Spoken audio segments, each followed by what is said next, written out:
Olá pessoal, esse é o aula 4 de Tópicos Avançados de Desenvolvimento Web. Nessa aula a gente vai ver Spring REST usando autenticação com Spring Security JWT. Então, diferente da aula 3, que era só Spring Security padrão gerando token, aqui nós vamos usar um token JWT.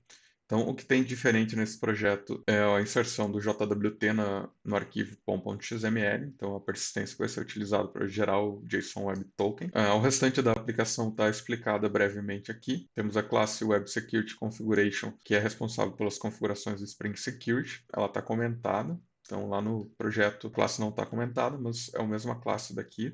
Temos o Authentication Controller, que é a classe que vai ser responsável por receber as requisições de autenticação e refresh do token. Tá? Authentication Token Filter. Essa classe é muito importante, porque é ela que vai receber o token, toda a requisição do usuário, vai verificar se esse token é válido e vai autorizar o usuário a acessar o URL, o endpoint que ele solicitou na requisição. Temos dois objetos, o Authentication Request e o Authentication Response. Request é o usuário e a senha que o usuário vai mandar, e o Response é o token que vai ser enviado para o usuário. Temos uma classe que retorna exceção, caso o usuário tenha erro 403. E temos a classe token útil, que é uma das classes mais importantes da aplicação. Ela tem todos os métodos necessários para gerar o JSON Web Token. Então, ela começa com o método que recupera o corpo do token, outro método que recupera o nome do usuário que está no token, que recupera a data em que foi criado o token, a data de expiração do token, o tipo de aplicação cliente que está aqui para qual foi gerado o token, o método para gerar a data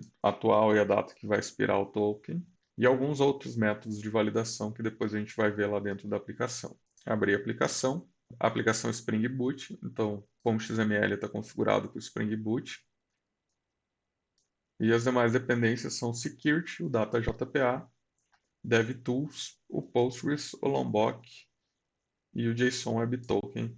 Bom, o que vocês vão precisar mudar é instalar no application.properties, então vocês vão ter que criar um banco de dados aí na máquina de vocês e alterar o usuário e senha aqui para o usuário e senha da máquina de vocês também. Feito isso, o projeto já está com todo o fonte implementado, então a gente pode rodar o projeto. Aqui a aplicação vai estar rodando na porta 8026 conforme o application.properties.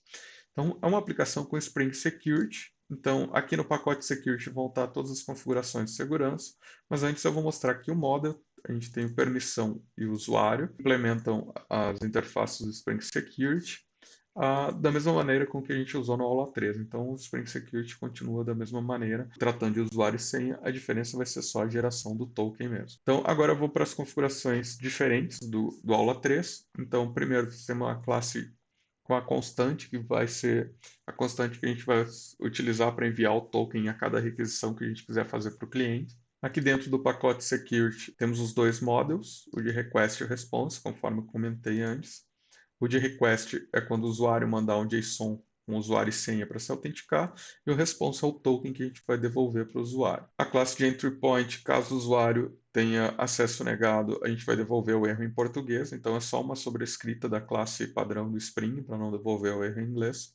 O Controller, que vai ser acessado quando o usuário digitar /auth enviando uma requisição HTTP post com um JSON com username e password, o usuário vai se autenticar e vai receber o token. Então, a gente usa o username e password authentication token do Spring Security, passando o usuário e senha, retorna o authentication, a gente seta o usuário como autenticado na requisição, retorna o usuário do banco de dados, cria o token com o usuário que veio do banco de dados e devolve o token nesse formato aqui de JSON para o usuário que fez a requisição. Quando o usuário faz uma requisição, é isso que acontece. Então, quem gera o token é a classe TokenUtils, que foi a que eu mostrei lá no arquivo do GitHub. Então, aqui dentro do TokenUtils, nós temos a chave que foi utilizada para gerar o token e o tempo de validade do token, que nesse caso aqui é uma semana. Então, o primeiro método aqui retorna o corpo do token. Então, um JSON Web Token tem esse formato aqui. Tem o primeiro pedaço, o segundo pedaço e um terceiro pedaço. Então, esse daqui é o cabeçalho do JWT, que tem o algoritmo e o tipo do token. O segundo é o corpo, tá? É o payload do JWT. E o terceiro é a assinatura de verificação. Dentro do corpo, nós podemos ter o nome de usuário, o nome e diversos outros valores, tá? A data de validade, a data que foi criado. Agora vamos voltar lá para o código. O segundo método retorna o usuário do token, tá? Então, primeiro a gente recupera o corpo e do corpo a gente recupera o nome do usuário. No segundo, a gente retorna a data que o token foi criado. Novamente, primeiro pega o corpo do token e de dentro do corpo extraímos a data que foi criada. A data que vai expirar, mesma ideia, primeiro retorna o corpo, lá no primeiro método. Então, aqui, esse é o primeiro método que eu mostrei. Então, o corpo do token sempre vai ser retornado por esse método. E aí, nesse caso, a gente retorna a data que o token vai expirar. Tá? Aqui, esse método retorna o tipo de aplicação. No nosso caso, nós estamos usando só a aplicação web, mas aqui eu deixei como exemplo que nós podemos ter diferentes de tipo de aplicação gerando o token, e de acordo com o tipo de aplicação, a gente também pode definir quanto tempo que o token vai demorar para expirar. Por exemplo, numa aplicação web, nós podemos deixar o token válido por apenas um dia, para evitar que fique autenticado por muito tempo. Mas também temos a opção de criar tokens diferentes para dispositivos móveis ou para tablets, e assim definir validade do token diferente para cada tipo de dispositivo. Ou validar só para web e tablet e ignorar os dispositivos móveis na hora de autenticar. Então eu vou explicar agora o método para gerar o token, tá?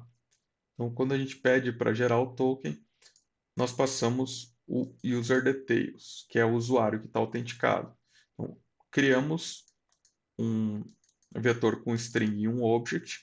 Esse object é porque é chave-valor e o valor pode ser qualquer tipo de dados. Então, no caso de data, vai ser um date, no caso do usuário, vai ser um objeto do tipo usuário, só no nome do usuário vai ser uma string, então por isso que é um object.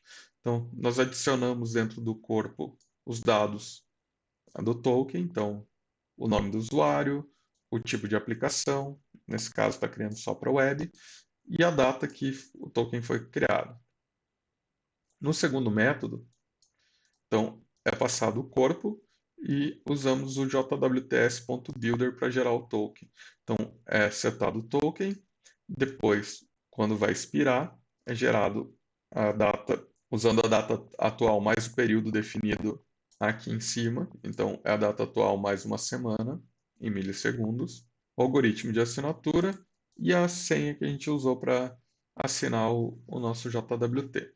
Bom, feito isso, o token é devolvido para o usuário. Aqui tem métodos que retornam se o token pode ser atualizado. Então, nós vamos ter dois métodos aqui no controller. Um para autenticar, que é o que eu estou explicando agora, e um para atualizar o token, em que a gente passa um token e ele atualiza o token para mais uma semana. Por exemplo, estamos no quinto dia e o token é válido por mais um dia apenas. Então a gente pode validar o token para ele valer por mais uma semana, sem o usuário ter que digitar o usuário e senha de novo. Então tem um método aqui para verificar se o token pode ser atualizado. Então nesse caso, ele verifica se o usuário não trocou a senha. Se ele não trocou, o token pode ser atualizado.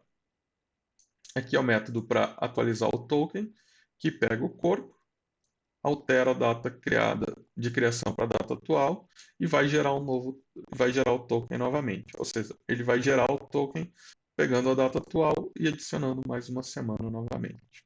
Feito isso, o processo de autenticação está finalizado. Então eu vou mostrar usando o Postman como que a gente pode se autenticar na aplicação. Então, a gente vai fazer um método post, vai acessar o localhost 8026/auth, vai lá no corpo da requisição e vai adicionar o usuário e senha. Então, vou aqui no import.sql. Então, como eu falei, o nome do usuário é admin e a senha já está criptografada aqui e é 123. Tá? Esse JSON aqui que a gente vai usar para autenticar. Vou vir aqui no corpo, username admin, password 123. No corpo da requisição, eu vou trocar para JSON, porque é um JSON que a gente precisa passar para lá. Vou dar um send e o meu retorno é o token, tá? Então, o token de acesso da aplicação é um JSON só com uma propriedade, que é o token. Então, vou dar um Ctrl+C aqui. Então, a gente pode ir lá, colar aqui o JWT e ó, vejam que a gente consegue ver qual que foi o usuário, o tipo de audience, a data de criação e a data que vai expirar o token. Voltando à aplicação, agora eu vou explicar um pouquinho do processo de validação do usuário. Depois de autenticado, a gente pode acessar as outras URLs da aplicação. Então, para a gente validar se o usuário está autenticado ou não, a gente vai usar o Authentication Token Filter, em que a gente vai verificar se o token é válido e vai permitir o usuário acessar ou não a aplicação. Então, se a gente vir aqui, deixa eu acessar um outro endpoint da aplicação que está sendo filtrado. Então, no barra gênero, se eu tentar acessar, eu tenho acesso negado, porque eu preciso do token agora, eu preciso ter autorização para acessar essa URL aqui. Então, essa autorização é concedida aqui no Authentication Token Filter. Então, agora vamos à classe Authentication Token Filter. Temos uma instância de token utils e uma de usuário service implements, e temos o método principal, que é o do filter. Então, todas as requisições vão passar por aqui.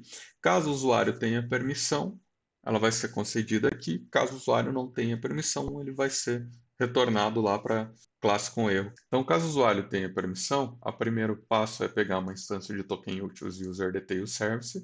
Depois é feito o controle de cores, então é adicionado qualquer origem para acessar a nossa API.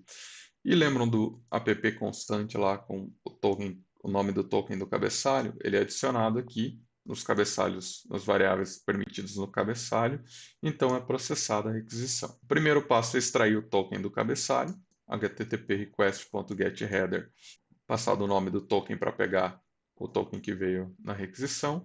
Do token é extraído o nome do usuário. Se o nome do usuário for diferente de null e se a autenticação for nula, então é realizada a autenticação do usuário. Então, o primeiro passo é recuperar o usuário do banco. Então, é validado o token com o usuário que foi retornado do banco. Se der certo, ou seja, se o validate token funcionou, o usuário é válido, então é setada a autenticação do usuário para essa requisição e a requisição continua. Se não entrar dentro do if, é porque o usuário não foi autenticado, a requisição continua. A única diferença é que caso o usuário não esteja autenticado aqui no filter e ele chegar em qualquer outro endpoint da nossa aplicação que esteja seguro, ele vai retornar um erro de acesso negado. Mas como a gente sabe quais URLs, quais endpoints da nossa aplicação estão seguros? Então, novamente, nós temos a classe Web Security Configuration.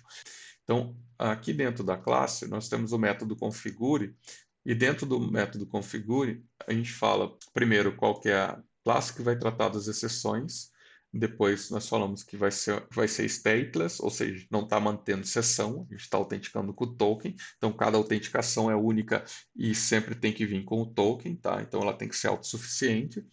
E depois nós temos os endpoints da aplicação que estão sendo validados. Então, aqui primeiro a gente está permitindo todos os HTTP options que estão vindo para a aplicação. Estamos permitindo todos os usuários se autenticarem à aplicação.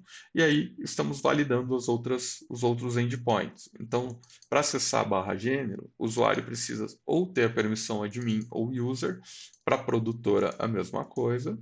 E para a série, somente usuários admin vão conseguir acessar esse endpoint. Tá? E qualquer outra requisição que não esteja mapeada aqui, o usuário vai ter que estar autenticado. E, por fim, aqui no método configure, nós adicionamos o nosso token filter bin, que é o Authentication Token Filter, que é a classe que eu acabei de explicar. Então, toda requisição vai passar pelo Authentication Token Filter bin, então vai ser validado e aí vai verificar se o usuário está autenticado ou não para devolver 200 OK no final da requisição, ou devolver um 403 logo no começo, caso o usuário não tenha permissão. Bom, com o usuário autenticado, então agora a gente vai usar o token que foi gerado, tá? A gente vai mandar o token que foi gerado e trazer essa lista de gêneros aqui. Então eu vou copiar o token que a gente gerou aqui. Vou vir aqui para o get, vou lá no cabeçalho da requisição, o valor é o token e o nome da chave é o nome da chave que está aqui no app constante, que é x-auth-token. essa vai ser a chave. Eu vou dar um send. Se eu colocar no lugar certo, é claro. Então, aqui tá difícil. Tá difícil.